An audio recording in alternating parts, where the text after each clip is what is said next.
Boa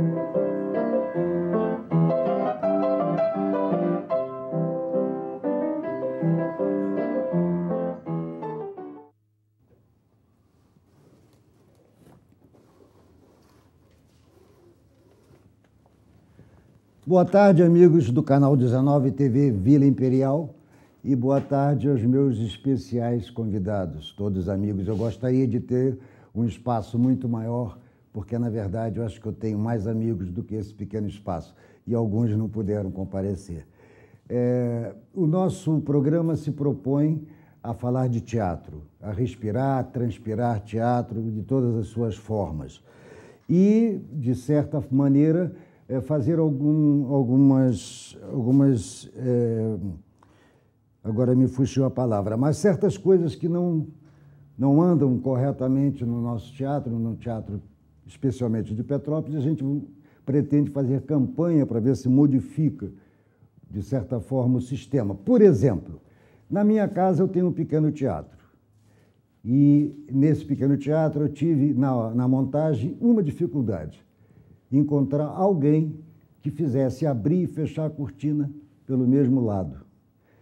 Fui aos 3 principais teatros de Petrópolis pedir socorro. Nenhum desses tinha um profissional que soubesse fazer isso. Então, meu amigo, grande amigo Luiz Alberto, e aí eu vou fazer um pequeno apoio comercial, que é quem mais vende motos aqui em Petrópolis, pela Ras Motos, foi na minha casa e montou a cortina, como montou essa também. Eu até vou oferecer o trabalho dele, profissional, ao Centro de Cultura, para que quando... eu estou aqui mexendo com teatro há em torno de 10 anos. Há 10 anos a cortina do Centro de Cultura não funciona. Se abrir, não fecha, se fechar, não abre. E eu sou ainda do tempo do teatro antigo, em que uma boa parte do espetáculo é o cenário. E se o público entra e já vê o cenário, aquela coisa impactante de surpresa já perde toda a graça. Então, como eu não sou de fazer peça com um banquinho, eu faço peça com cenário. As pessoas que me conhecem sabem disso. Então, eu levo um caminhão, monto o cenário, as pessoas chegam e já dão de cara com o cenário. E eu fico muito chateado com isso. Eu, como espectador, gosto de chegar no teatro e a cortina fechada e eu ficar imaginando o que eu vou ver depois. Bom, então, primeiramente, eu quero falar dos meus amigos, se vocês me dão licença. E como a memória é maravilhosa, eu prefiro dar uma olhada aqui na lista. Hoje eu estou realizando mais um sonho na minha vida. E, na verdade, eu só tenho mais um, depois desse, que é voltar a ter o meu teatro. Certamente num outro espaço. Talvez seja esse meu derradeiro sonho. Mas o sonho é uma coisa individual, uma coisa que a pessoa faz sozinha, ela sonha. Mas para realizar o sonho, ela precisa de parceiros. E este sonho que eu estou realizando hoje, eu tive como parceira minha querida Catarina Maú, que é, por favor, levante, que é para o... Então, com muito carinho aí. A Catarina Maú é presidente da nossa Academia Brasileira de Poesia, presidente por mérito, e está realizando já um grande trabalho. Vamos seguir aqui a ordem. Na nossa equipe de produção tem o escritor Almir Tosta, com vários livros muito importantes. A seguir, Gerson Vale, meu colega das 2 academias, Academia Brasileira de Poesia, Academia Petropolitana de Letras, que vai estar aqui no programa hoje. Seguindo Gerson Vale, Atahualpa Pereira Filho, também amigo e faz parte das 2 academias mais importantes de Petrópolis. Silvio Costa Filho, aqui na primeira fila, que hoje vai nos dar o prazer de oferecer uma entrevista. Eu não vou nem dizer o que eles realmente são, porque na entrevista todo mundo vai saber. Mas ao lado a sua esposa Pita Cavalcante, que é braço direito, esquerdo e às vezes até perna. Silvio Adalberto, que também faz parte das 2 academias, um grande amigo e que, quando eu assumi na Academia Brasileira de Poesia, ele era o presidente e foi quem me apresentou. Mas lá atrás, já não está tão atrás, está na segunda fila, Regina Godoy Garcia. E a Regina Godoy é uma das grandes atrizes do meu grupo teatral Abelardo Romero, Companhia Teatral Abelardo Romero, o grupo dá um negócio meio esquisito, Companhia da Magistrato, Companhia Teatral Abelardo Romero, e com a sua filha Marise de Paula. Geraldo de Souza Queiroz, aí eu abro um parêntese. Geraldo de Souza Queiroz está aqui representando todos os alunos dos 6 anos que eu dei curso de teatro. E por que Geraldo de Souza Queiroz está representando?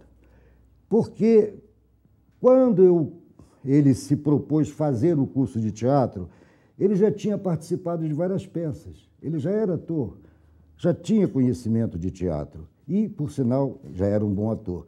Mas ele quis aprimorar e achou que eu seria capaz disso.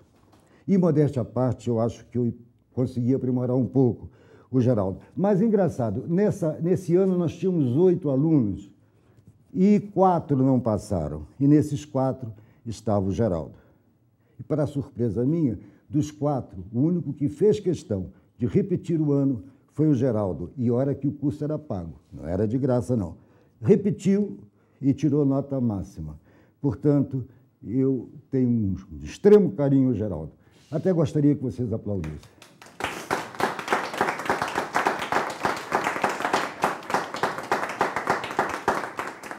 A seguir, Marina Ramos, também atriz competente da minha companhia teatral.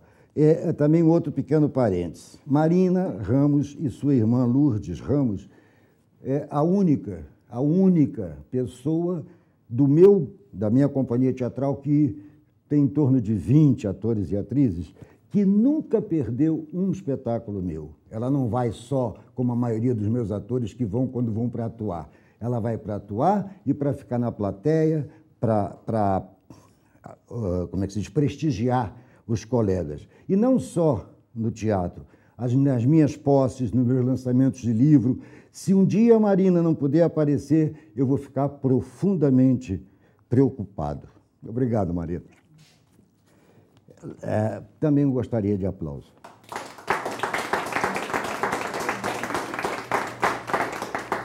Nélia Geraldo de Almeida, que este ano vai fazer o curso comigo, não é atriz, mas eu a coloquei num fogo tremendo. Ela já estreou numa peça e, por sinal, me surpreendeu, né? Garotas de Programa. Ela fez um bom papel e se saiu muito bem. Obrigado, Nélia, por acreditar em mim e ser aluno do meu curso esse ano. Flores Bela Nascimento, também uma grande atriz, que juntamente com Regina Godoy vão se apresentar hoje num quadro especial. Quadro esse que eu tenho muito a vaidade e orgulho de dizer que recebeu o prêmio maior se não me engano, do 7º, 8º...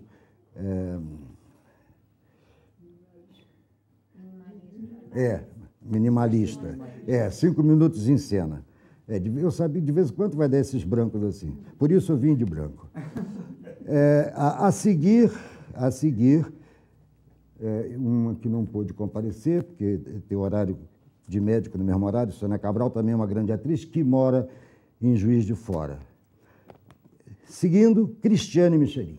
Cristiane Michelin é grande amiga e é presidente da Academia Petropolitana de Letras, minha presidente, que eu tenho um carinho todo especial. Luiz Alberto de Almeida Cruz, o homem das cortinas e das motos, eu já falei.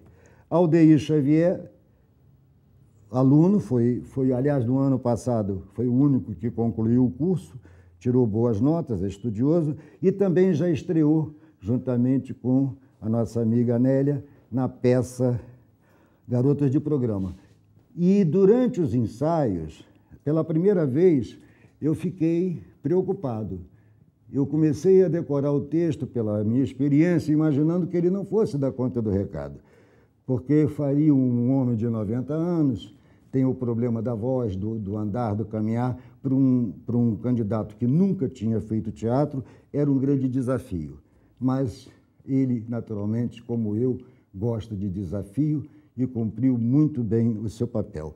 Parabéns, Aldeir Xavier.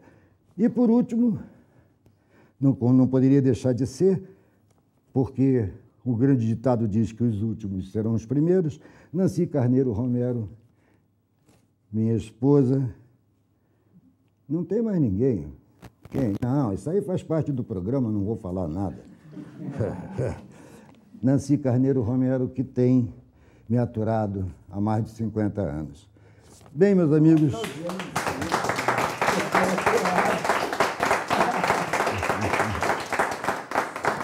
Poxa, foi o mais aplaudido. Eu devo ser um peso desgraçado.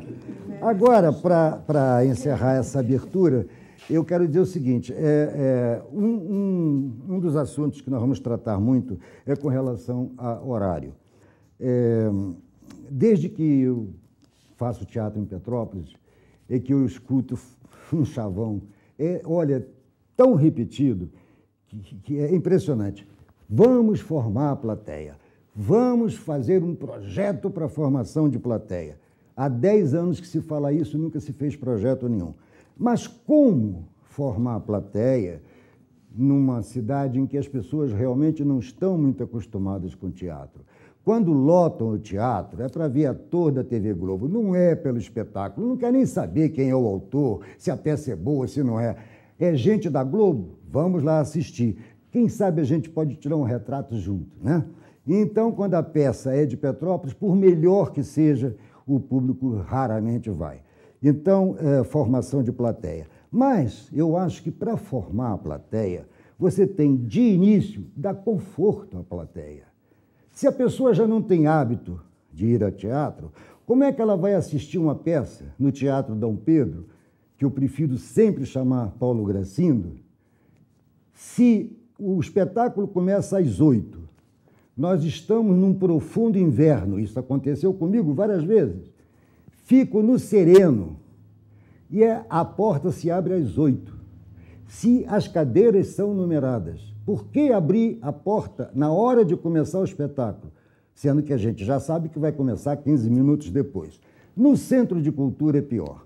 No Centro de Cultura, pessoas idosas ficam na fila, até na escadaria, porque ele só abre na hora do espetáculo e até depois da hora do espetáculo. E as cadeiras já estão numeradas. Há muito tempo tinha os bancos, hoje tiraram. As pessoas ficam em pé. E ficam em pé por quê? Porque, embora a cadeira seja numerada, o ingresso dela não é numerado e ela quer ficar nas primeiras filas. Então, essa campanha eu vou fazer e vou lutar para que todas as pessoas que façam teatro em Petrópolis me acompanhem, para fazer como alguns teatros do Rio e de São Paulo, que não chegou na hora, mesmo que esteja com ingresso, não entra. Mas vamos começar o espetáculo dentro da hora. E, para finalizar, como o assunto da abertura é horário, é pontualidade, eu vou contar uma pequena história, e uma história que eu achei muito engraçada, e que eu gostaria que vocês também achassem, dessem um sorriso, porque senão eu vou ficar mal na estreia. É a história de um brasileiro pobre, um operário, que tinha 2 grandes paixões na vida: relógio e futebol. Muito bem, relógio eu explico. Hoje, todo brasileiro, quase todo, tem celular. Mesmo o pobrezinho tem celular. Talvez o celular dele só seja para o objetivo do celular, que é telefonar e receber, não é um computador, né? Mas ele tem o seu celular. Uns eu acho que nem todos têm, tem o pessoal lá da Amazonas e tal, tem os índios, mas temos mais celulares vendidos do que a população brasileira. Antes do celular, era o relógio. O brasileiro adora relógio. Raramente você encontrava um brasileiro na rua, mesmo operário, mesmo humilde, que não tivesse um relógio. Isso, a princípio, dá a impressão de que ele era pontual, que ele gostava de cumprir compromisso. Não, o relógio para brasileiro é joia. Sempre foi joia. Então, as pessoas, hoje nesses camelôs tem cada relógio, meu Deus, parece um carro alegórico. Então, é uma questão de joia.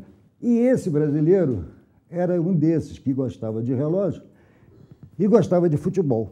Durante 4 anos, ele juntou na caderneta de poupança para assistir a Copa do Mundo no Japão. E não era só por futebol, era por hora, era questão de hora. Ele não admitia que quando aqui fosse meia-noite, lá fosse meio-dia. Todo mês, o que sobrava, ele comprava alguma coisa, botava na mala. Deixava lá a poupança, com a viagem garantida do avião ir de volta. Finalmente chegou o dia, foi para o galeão, embarcou e chegou em Tóquio. Sabia mais ou menos que a hora que ele saiu do Rio, sabia o tempo de viagem, mas ele quis conferir se realmente havia aquela diferença de 12 horas. Esqueceu o relógio no Brasil. Esqueceu o relógio no Brasil para poder fazer a contagem, né? E a única língua que ele falava era português, e muito mal, diga-se de passagem. Ele viu lá o relógio, né, no aeroporto, mas como ele ia fazer a comparação com a hora que estava marcando, ele queria saber a hora que seria se fosse hora do Brasil. Desesperado, começou a andar e tal, e aí viu um brasileiro. Como é que ele sabia que o cara era brasileiro? Que estava coçando o saco. É o único povo que coça o saco em qualquer lugar. Deu vontade, coça. Pode ser numa embaixada, pode ser no que for. Deu vontade, ele coça. Aí ele chegou perto, você é brasileiro? Ô, gente, bichinho, sou sim, o que é que você quer? Esqueci meu relógio no Brasil. Ah, não seja por isso? Aí levantou o braço, tinha 5 relógios. Levantou o outro, mais 5. Cearense. Cearense é o japonês que nasceu no Brasil. Tem cearense no Polo Norte, tentando abrir uma fábrica de sorvete. O único, é a raça que mais viaja, que mais é o cearense. Aí o cearense quis logo vender um relógio para ele. Vende um relógio, então, olha, você é brasileiro, meu Patrício, eu vou te vender um relógio baratinho, baratinho. Esse aqui, ó, $50, é o mais barato. $50? Ih, eu não sei se eu vou ter esse dinheiro. Não, mas espera aí, cara, isso não é um relógio comum. Olha aqui, tá vendo esses pininhos aqui? Ó, aperta o verde. Tá vendo? Você está sabendo o tempo no Brasil. Qual é a tua cidade? Ah, minha cidade é tal. Ah, na tua cidade está chovendo. Quer as últimas notícias? Aperta esse vermelho. Bom, você quer uma fotografia da tua casa agora, esse roxo aqui, ó. Olha a tua casa, olha a tua casa. Pô, por isso que ele é $50. O brasileiro ficou louco. Imagina ele voltar para o Brasil com um relógio daquele, né? Seria um sucesso total. Ele aí, coitadinho, ele, bom, vou ficar sem comer umas 2, 3 semanas, mas eu vou comprar esse relógio. Comprou o relógio, botou no pulso, e quando ele ia saindo, o cearense, quando ele viu o cearense no aeroporto, estava carregando 2 malas enormes, né? Ele imaginou que o cearense também fosse viajar. Aí o cearense posou as malas, fez o negócio do relógio. Quando ele botou no posto que ia sair, o cearense... Pss, pss, pss, pss, não vai carregar as baterias?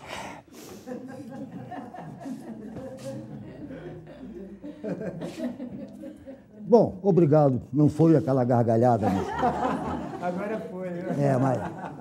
Mas eu garanto que quando o Chico Anísio contou isso, foi uma gargalhada fabulosa. Não é a piada, é quem conta. Olha só.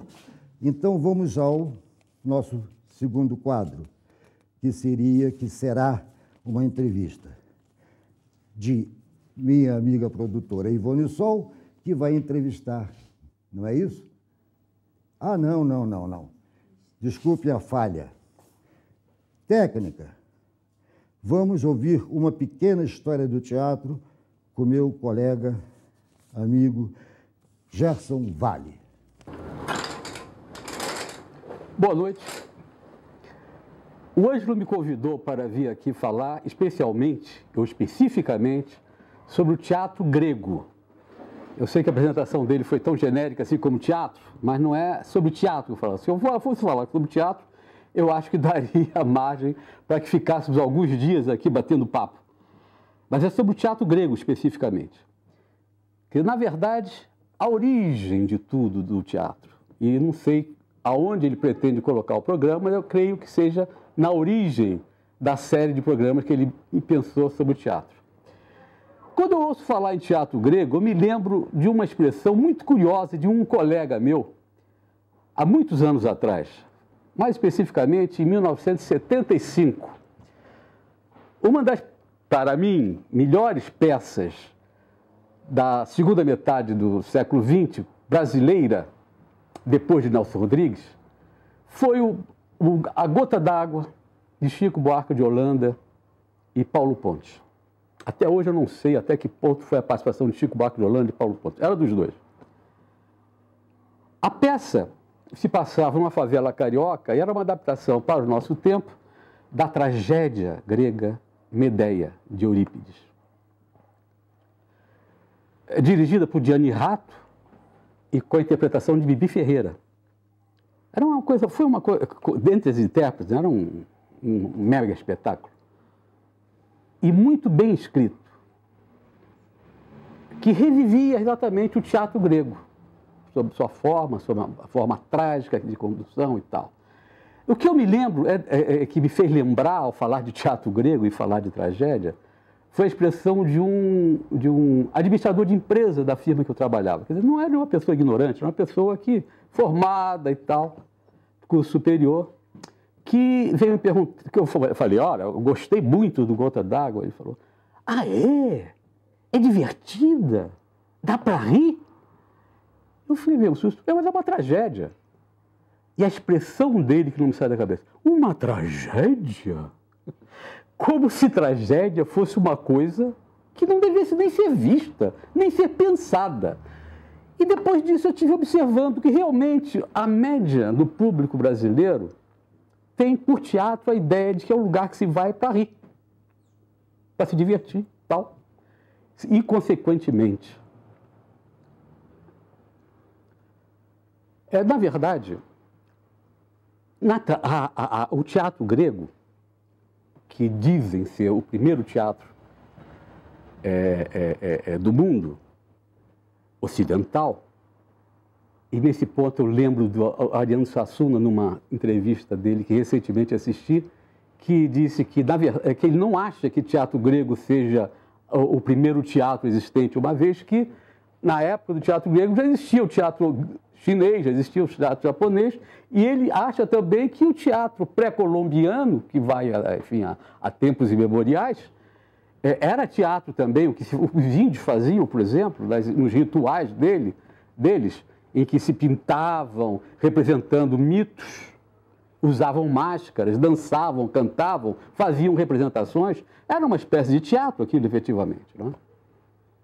Mas a tragédia, que esse meu colega achou como sendo uma coisa tão esquisita, no entanto, foi o centro, a coisa mais importante, o gênero mais importante do teatro grego, porque a tragédia traz a catarse, que é o que o grego mais louvava no teatro. Aristóteles, o filósofo Aristóteles, dizia que a catarse é como que a limpeza da alma da pessoa através de eventos trágicos a que ele assiste. Como se passasse para a pessoa aqueles eventos e limpasse seu próprio interior. Muito mais que a comédia. Que a comédia passa. A tragédia não limpa a pessoa interiormente. Quer dizer, foi essa grande divisão que o teatro grego começou fazendo do teatro entre comédias e tragédias. A tragédia mais característica, talvez, aquela que o próprio Aristóteles chamou da tragédia primordial, talvez, do teatro grego, foi o Édipo Rei de Sófocles. Na tragédia, essa catarse se dá através da mostra da inexorabilidade dos fatos. Quer dizer, os fatos estão traçados pelos deuses, não tem como ser humano ir contra eles. E isso é que mostra o Édipo Rei, mostrando que há um caminho a ser seguido e por esse caminho a pessoa tem de passar e por esse caminho a pessoa tem que purgar, ou se purgar. Um jovem casal de rei e rainha não tinha filhos e estava demorando a ter filhos. Então consultam o casal no oráculo, que era costume na Grécia se consultar o oráculo, como hoje em dia se lê o horóscopo, né? Ou se vai a pessoas para benzer, outras coisas mais. Mas naquela época era muito mais a sério, isso era levado muito mais a sério e com rigor, e era uma coisa religiosa profunda. Fazia parte dos hábitos de todo mundo. O oráculo diz que eles terão filhos, sim, mas o filho deles irá matar o pai e dormir com a mãe. Eles ficam apavorados, sobretudo porque, logo depois disso, Jocasta, a rainha, fica grávida. Então o casal resolve o seguinte: vamos amarrar os pés do bebê e jogá-lo no campo para ele morrer, para que não venha matar o pai e dormir com a mãe. Fazem isso. Passa um pastor, sente dó da criança, leva a criança que estão em Tebas, leva para outra cidade, para Corinto, e dá para os reis de Corinto educarem aquele bebê, que é batizado. Não é batizado, naquela época não se usava batizar, mas recebe o nome de Édipo. Quando Édipo está jovem, também vai consultar sobre o seu destino. E fica sabendo a mesma coisa, que ele está destinado a matar o pai e a dormir com a mãe. Apavorado, ele foge de Corinto. Não quer saber mais de ficar do lado daqueles que ele acha que são o pai e a mãe dele, que não são. E vai para onde? Vai para Tebas. Ao chegar perto de Tebas, encontra uma pessoa com quem ele discute, se exalta e mata. Era o rei, o verdadeiro pai dele. Na frente da cidade tinha um monstro que devorava as pessoas que não adivinhavam o enigma que esse monstro propunha. A esfinge. A esfinge dizia o seguinte enigma: se alguém descobrisse qual era o enigma, a esfinge fugiria daquele local e libertaria a cidade de Tebas. Então havia um prêmio para quem libertasse a cidade daquele ônus de ter aquela esfinge com aquele enigma. O enigma é: qual é o animal que durante a manhã tem 4 patas, à tarde tem 2 e à noite tem 3. E Édipo, muito inteligente, ninguém tinha descoberto isso, Édipo descobre. É um homem que, quando criança, engatinha. São 4 patas. Durante a vida anda com 2 pés, 2 pernas. E quando fica velho, anda com bengala, são 3. A esfinge, desesperada, foge dali. Então é dado o grande prêmio a Édipo: casar-se com a rainha viúva, que é viúva que foi morto por alguém que ninguém sabe quem foi. E Édipo se casa com Jocasta, que é a própria mãe dele. E com ela tem vários filhos. Até que um dia fica sabendo da sua tragédia. Para se punir, pega um punhal e se cega nos 2 olhos. A catarse que essa peça, essa tragédia, causa nas pessoas é tão grande que, passado 20 séculos, ela continua sendo presente em várias, até nas ciências, vamos dizer assim. Freud, nós sabemos todos, baseou grande parte da sua obra em dando explicações ao tal complexo de Édipo, que é de odiar o pai e desejar a mãe. Quer dizer, no fundo, a tragédia tem um significado maior, e esse significado penetra nas pessoas, mesmo que inconscientemente elas se purificam ao perceber todo esse tipo de coisa. E, sobretudo, a tragédia, levado isso do ponto de tragédia. Bom, na origem, que os gregos contavam, que o teatro nasceu das festas em homenagem a Dionísio, que Dionísio, na Grécia, era o deus Baco, em Roma, para os latinos, que era o deus da fertilidade, da vegetação e do vinho.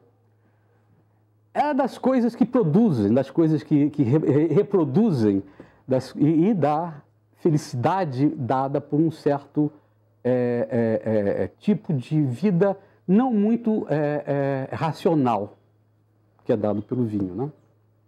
Essas festas eram festas de 6 dias, sempre, na Grécia muito antiga, isso tempos pré-históricos da Grécia, vamos dizer. Né? E onde as pessoas se reuniam em praça e ali cantavam, dançavam e tomavam muito vinho, evidentemente, não é? O que deixava todo mundo bastante eufórico. A dança, o canto, a poesia, o teatro nascem dessas festas em homenagem a Dionísio, o deus do vinho, o deus da alegria, vamos dizer assim, ou dos sonhos, né? Que é o deus contrário, vamos dizer assim, ao outro deus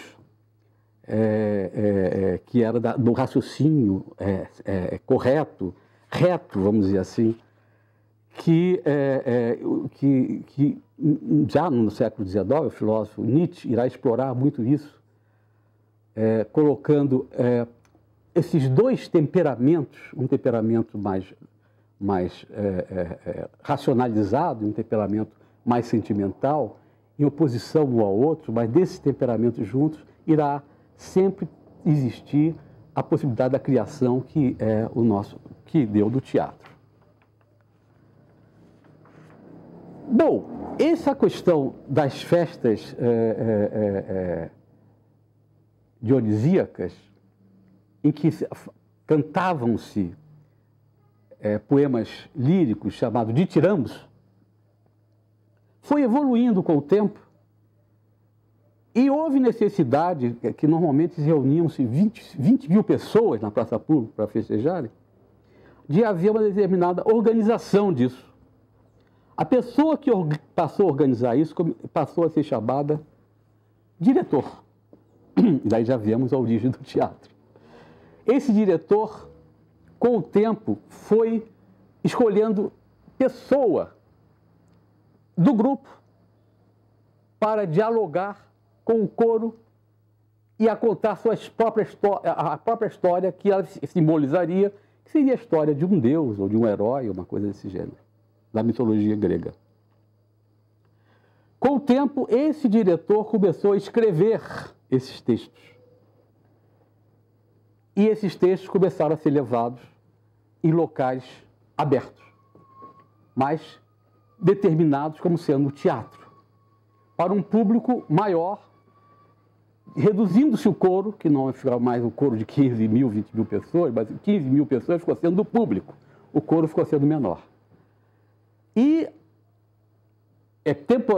sempre se realizavam concursos para ver qual seria a melhor peça, tragédia ou comédia que se representaria naquelas festividades. Foram muitos os escritores de comédias e de tragédias. Infelizmente, com o tempo, se perdeu a maior parte dos escritos, ficando de 4, de 3 de tragédia e de 1 de comédia. O mais antigo, entre os séculos 6 e século 5 a.C., que se situam esses 4, e que, felizmente para nós, eram os melhor considerados na antiguidade. O primeiro deles é Ésquilo, o segundo Sófocles, o terceiro Eurípides, são os 3 tragediógrafos, escritores de tragédias. E o de comédias, que é considerado o pai da comédia, era Aristófanes.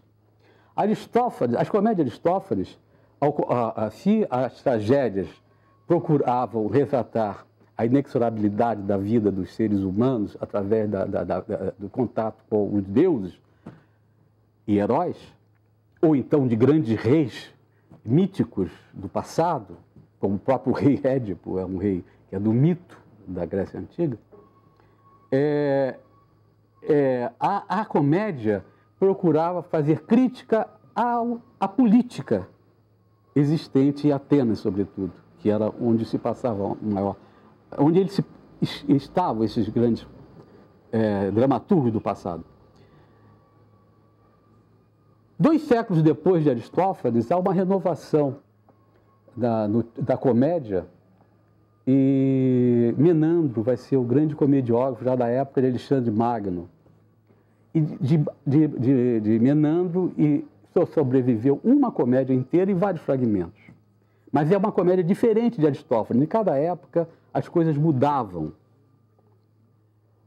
Sua forma e suas características principais. Porque na época de Menandro, a censura, já a velha e eterna censura, não deixava que se falasse tanto em política. Então as comédias de Menandro eram mais voltadas para questões amorosas ou para crítica de personalidades curiosas, tipos engraçados, esse tipo de coisa. Se, por um lado, os gregos gostavam mais das tragédias, e note bem, esse teatro continuou por Roma. Roma vai dar uma certa preferência para as comédias. E vão aparecer novos escritores, dentre os quais ainda tem comédias que chegaram ao nosso tempo, sobretudo de Plauto e de Terêncio. Esse teatro que eu falei, da Grécia, que passou para Roma, era um teatro ao ar livre. Era uma grande arena, que normalmente ficavam em encostas, em que os assentos eram em forma de escadas, que as pessoas sentavam de forma a sempre se poder ver o local central ali embaixo. Esse local central ali embaixo chamava-se orquestra. É onde ficava o coro. Porque aquele coro antigo das festas dionisíacas permanecia nas comédias e nas tragédias. E esse coro cantava, dançava, e enquanto os atores representavam. Enfim, representavam uma ação continuada. Já o coro cantava sobre essa ação e dialogava com o público e comentava essa ação que se passava pelos atores. Os atores ficavam num outro local, à frente da orquestra, que se chamava proscênio, que ficava atrás de um prédio, que seria o que nós chamamos hoje enfim, seria um local para onde se ia mudar de roupa, ou preparar cenários, ou o que fosse. Um elemento central, importantíssimo para o teatro grego era a máscara. E note bem que o teatro grego é sempre representado pelas máscaras. E por que a máscara tinha essa importância? Primeiro porque a plateia era para 15 mil pessoas, mais ou menos, coisas monstruosas. Claro que numa distância, para ter 15 mil pessoas, é necessário uma certa distância de onde está o ator. Não se percebe a expressão, a fisionomia do ator. Então o ator fecha a cara para fazer uma tragédia, mas você não vai ver nada. No entanto, se põe uma máscara maior, com traços bem marcados, isso dá para ser visto à distância. E durante a encenação, muitas vezes o ator trocava a máscara, inclusive. Mas sempre o ator trágico representando com máscaras trágicas e o ator cômico representando com máscaras cômicas. Mas trocavam para fazer eu chorar, por exemplo, lágrimas imensas apareciam, coisas desse gênero. Outra questão que era muito importante era auditiva. A máscara tinha um funil na frente da boca que fazia o som ecoar, o som sair forte, o som ir mais distante. Era como se fosse um megafone. E por causa disso, já em Roma, as máscaras se chamavam persona. Persona era o nome que se dava à máscara. Como a máscara representava aquilo que se atuava, triste ou alegre, o que fosse, a máscara representava aquilo. Com o tempo, a palavra persona passou a significar o que é, em português, pessoa. E, derivado dela, personagem. Mas a origem era o nome da máscara. E, como disse, tanto na Grécia quanto em Roma, o teatro foi... E essas construções de arenas se davam por toda parte. Quando o Império Romano construiu arena até o fim do mundo romano, toda parte construiu uma arena. Eram algumas coisas que o romano chegava, a primeira coisa que fazia suas termas, gostava muito de banho, seus aquedutos para levar água exatamente para tomar seus banhos e limpeza diária. E as arenas, tinha as arenas para lutas e tinha as arenas para o teatro. Isso aí, para romano, era a diversão máxima. Agora, com o cristianismo, isso ficou passado para trás, porque normalmente eles se representavam peças que falavam dos deuses pagãos. E os cristãos achavam aquilo imoral, achavam aquilo ultrapassado, essa coisa toda. Daí o teatro vai seguir outro caminho. O teatro grego, que passou a ser romano, vai desaparecer. Para terminar, vão aparecer outras origens da Idade Média, disso que veio a ser o nosso teatro moderno. Para terminar, somente, eu quero dizer que no século XVI, naquilo que é chamado de Renascença, tentou-se refazer as artes greco-romanas, tanto na escultura, quanto na arquitetura, e até a pintura ganha certa simetria clássica e tal. E em Florença, algumas pessoas nobres tentam refazer aquele teatro que era cantado na Grécia Antiga. Pessoas ricas, lá de Florença, no final do século XVI, fazem isso tentando refazer o teatro grego. Mas, na verdade, inventam um novo gênero, chamado ópera. Mas isso é um outro assunto. Obrigado.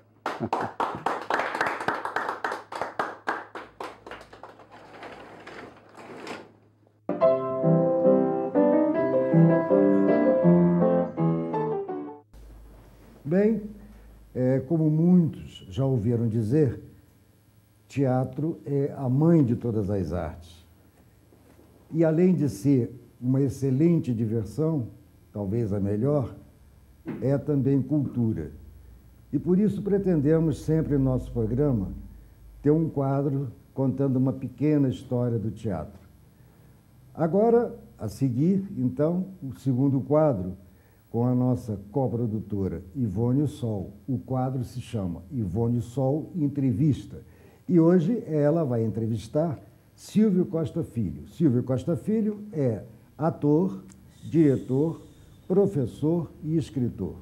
Portanto, é um nome do maior respeito no teatro petropolitano. Então, com vocês, Ivone Sol e Silvio Costa Filho. Olá, meu carinho especial, essa plateia linda, como está lindo isso aqui hoje. E a você de casa também. Bastidores é o teatro na sua tela. Eu quero mandar um abraço especial também para a galera aí de Salvador, que eu sei que tem muita gente nos assistindo aí agora online. Como já foi apresentado, nós estamos aqui com o nosso Silvio, ele já foi dito, é ator, autor, diretor de teatro e muito mais. Mas isso o Silvio vai nos contar. Silvio, bom te receber aqui hoje, primeiro dia de bastidores. Esses adjetivos todos, na verdade, eu sou um arteiro, por natureza.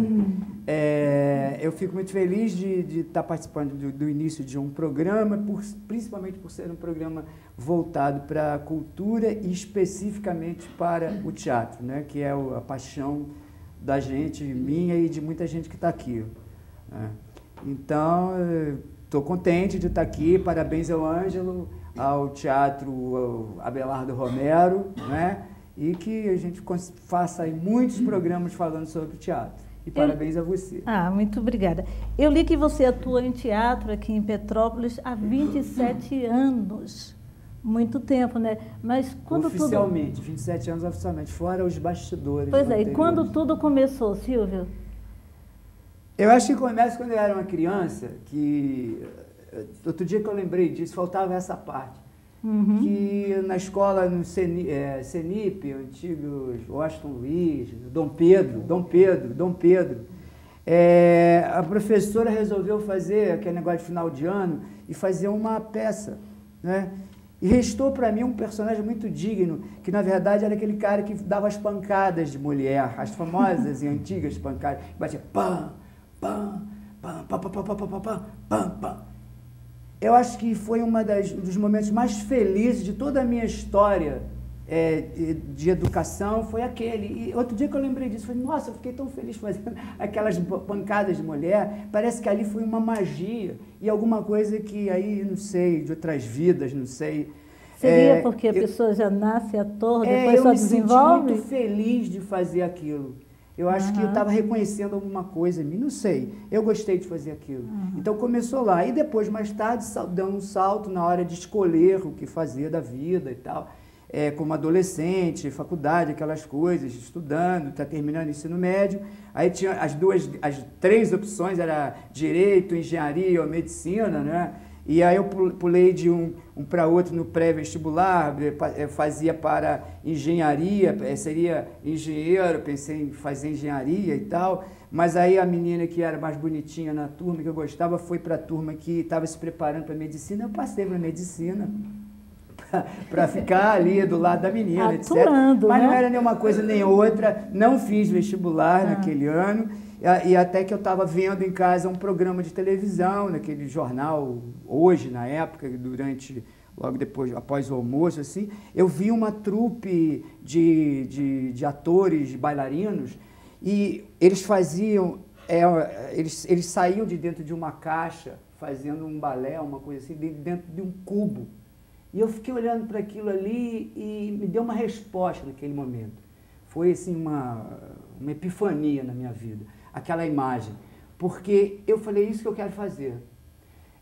Então, eu queria sair do cubo, eu queria sair de um cubo, eu não queria me colocar dentro de um cubo, eu queria sair do cubo de uma forma bonita, estética. Então eu descobri que era teatro. Você considera que foi aí que você se percebeu? Né? Foi aí. Antes eu já brincava muito, reunia as pessoas, fazia as brincadeiras com uma Pita, depois que vamos falar na Pita, né? Mas ela também brincava, fazia teatro quando era criança, a gente também fazia isso. Mas nesse momento da adolescência é que eu optei mesmo pelo teatro. E como é fazer teatro aqui em Petrópolis? Nós costumamos assistir espetáculos vindo de fora e que são muito bem patrocinados, mas me parece que não acontece o mesmo com o teatro local. Isso é verdade. Tapete vermelho para os que vêm de fora, principalmente, o Ângelo já falou aqui antes, às vezes nem com tanta qualidade assim, mas é porque aparecem na telinha, é global, o pessoal vai lá para tirar uma foto, dizer que foi, dizer, aquele da novela e tal e coisa.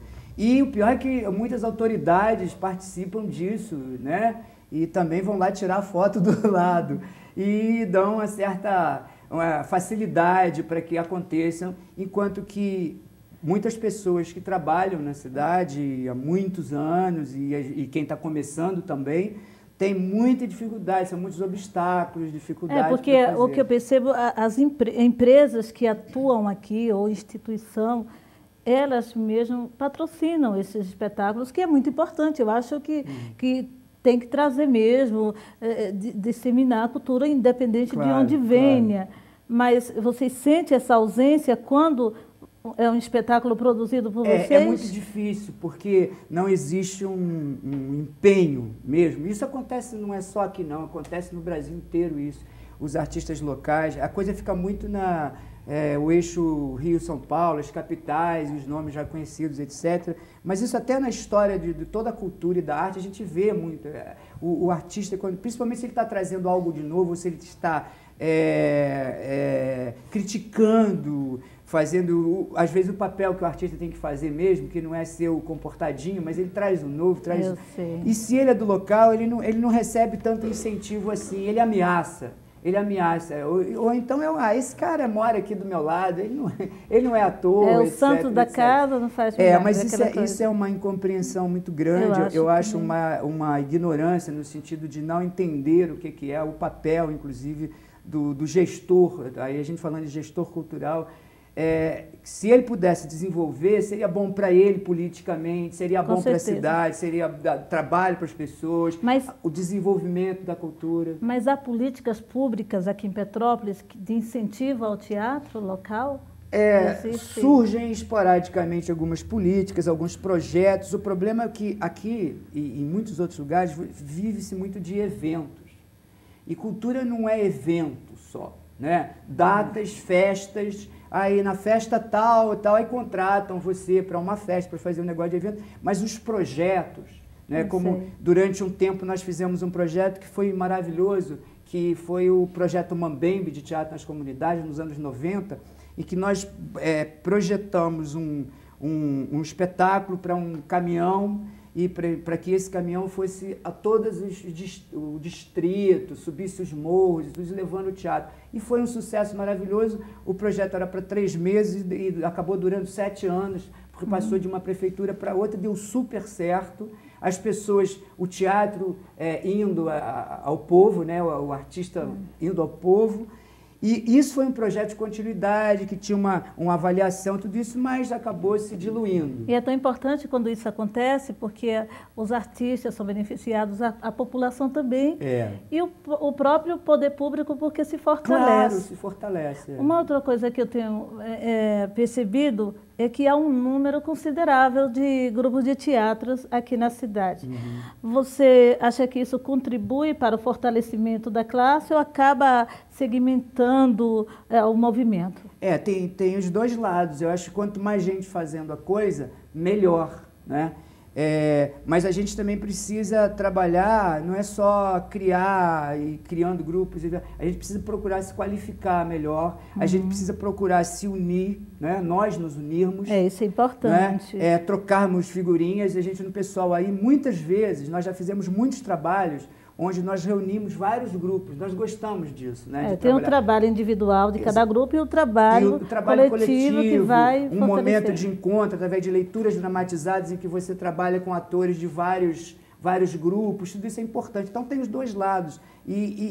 Às vezes me preocupa um pouco uma coisa assim, a pessoa começa a fazer teatro, ela já sai daquele grupo, já cria um outro grupo, vira professor de teatro, assim, do nada, começa a fazer uma série de coisas. Então, isso pode diluir um pouco. É preciso que a gente tenha mais seriedade com o trabalho e procure fazer uma coisa mais coletiva para que a cidade ganhe.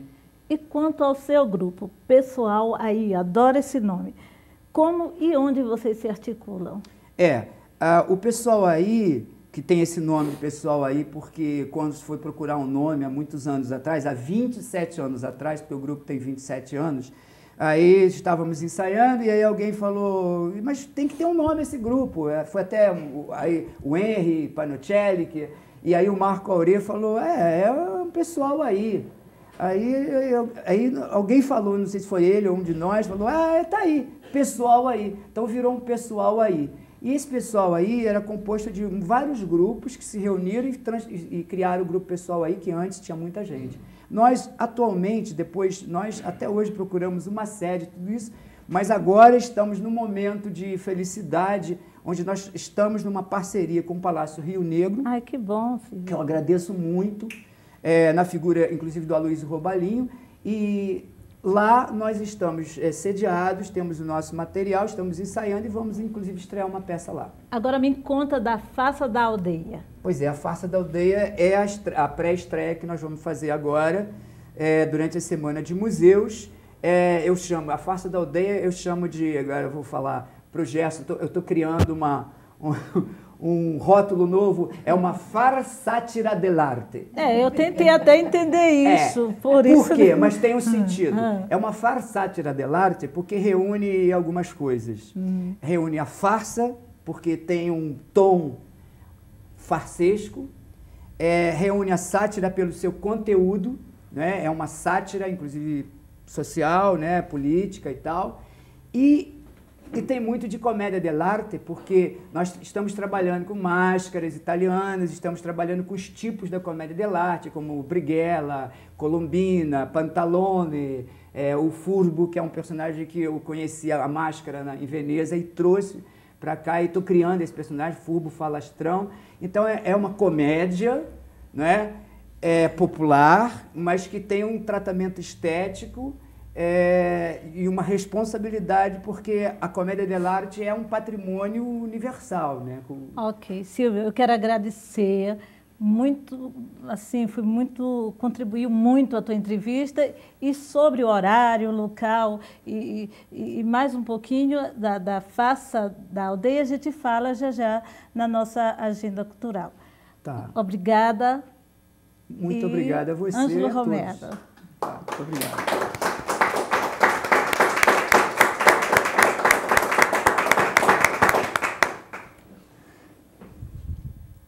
Meu amigo telespectador, se você não tem hábito de assistir teatro, espero que Bastidores ajude a criar este hábito em você. Eu já falei que é a mãe de todas as artes, uma das melhores diversões, se não a melhor. E para fazer justiça, faz parte da nossa produção Fernando Garcia também. Fernando Garcia é o produtor que fica escondido nos bastidores. Ele não aparece. Bem, e agora, dando sequência, vamos passar a palavra à nossa coprodutora, Ivone Sol, que vai dar pequenas notícias sobre a agenda cultural. Pois é, Ângelo, e a Companhia de Teatro Abelardo Romero continua escrevendo para o curso de teatro Ângelo Romero, turma de 2013. As inscrições poderão ser feitas através do telefone 2245-7260. E olha, tem uma promoção especial para você que se inscrever até o dia 20. E tem mais. O teatro está precisando de novos atores e atrizes. Aproveita e liga então, 2245-7260. E no próximo sábado, dia 18 de maio, às 19h30, no Palácio Rio Negro, tem o Pessoal Aí e a Faça da Aldeia. Um espetáculo de criação coletiva do grupo Pessoal Aí, texto de Silvio Costa Filho, produção executiva da Pita Cavalcante, eu sempre quero chamar ela de Silvia também, não sei porquê. E no elenco, Nilson Tassi, Pita Cavalcante, Silvio Costa Filho e o músico Dino Fernandes Batera. A entrada é franca, a plateia aqui se animou, você daí também não vai perder, não é? Ângelo. Bem, há pouco tempo não, já há alguns anos atrás, nós apresentamos um musical, uma peça musical, tipo teatro revista antigo, chamado Teatro em Gotas. E eu gostei do nome e escrevi o meu curso teatral com esse título, Teatro em Gotas.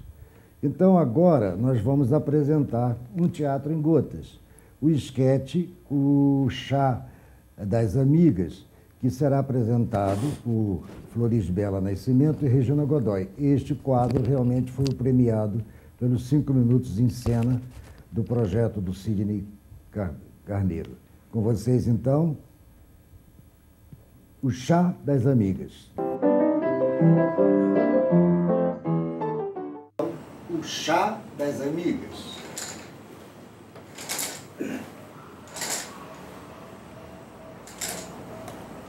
Pronto, querido. Os biscoitos estão fresquinhos. O chá está quentinho.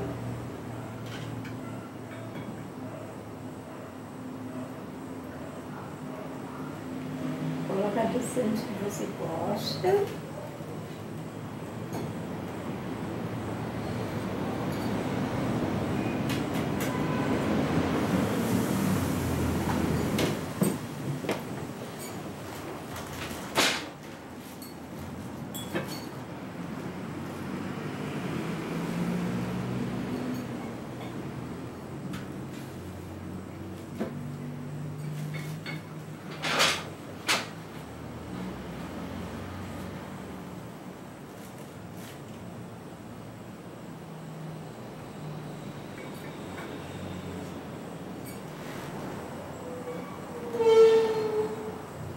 Gostei muito desses biscoitos, Maricota. É, fui eu que fiz. Jura? Por que, Mariquinha, está duvidando? É muito gostoso. Você me daria receita? Claro, eu não sou mesquinha nem egoísta. Por que não lhe daria? Obrigada, amiga. Adoro biscoito de polvilho. Só que este não é de polvilho, é de coco. De coco? Ah, se gostou, é o que interessa.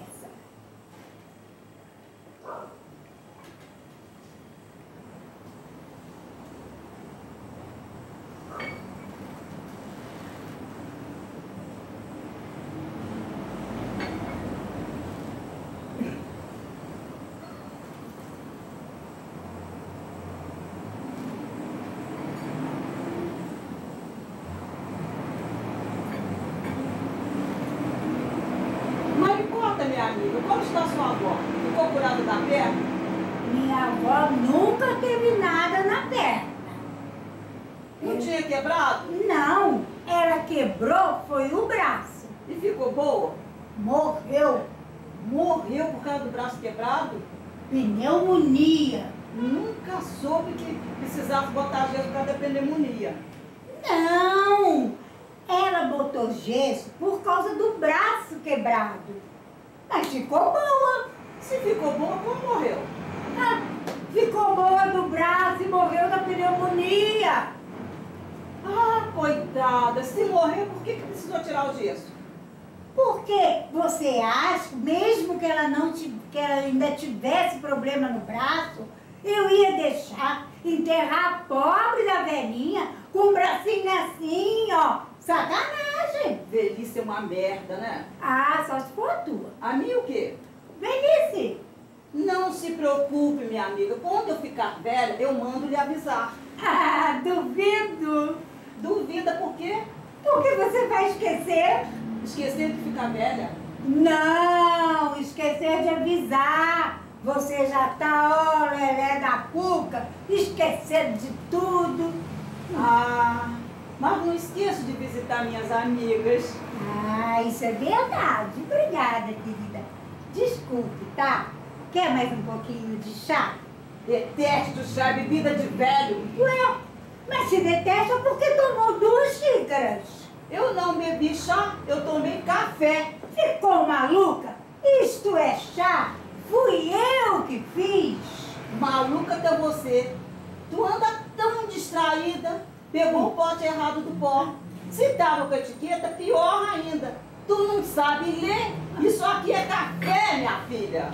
Olha, eu posso não saber ler e andar meio distraída, mas o meu olfato eu não perdi.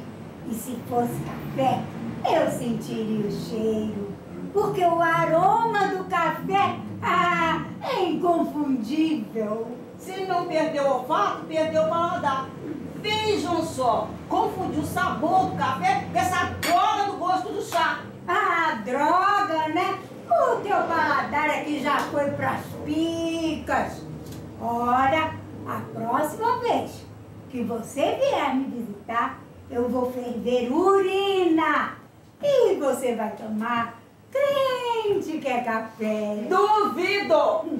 Ué, já acabou? Acabou o café. Acabou o chá. Quer que eu faça mais um pouco? Que chá, que café. Pô, vó, sacanagem. Vocês acabaram com o refresco de açaí que eu fiz pra mim. Ah.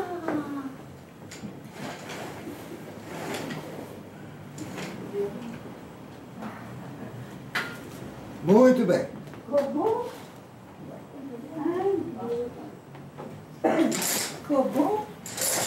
Eu acho. Sei, né?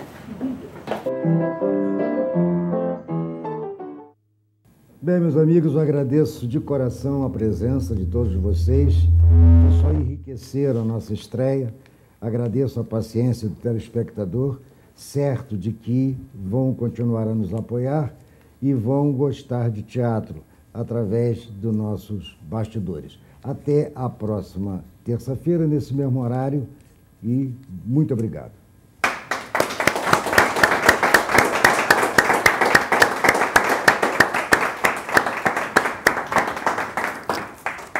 E agora, convido vocês a um pequeno coquetel.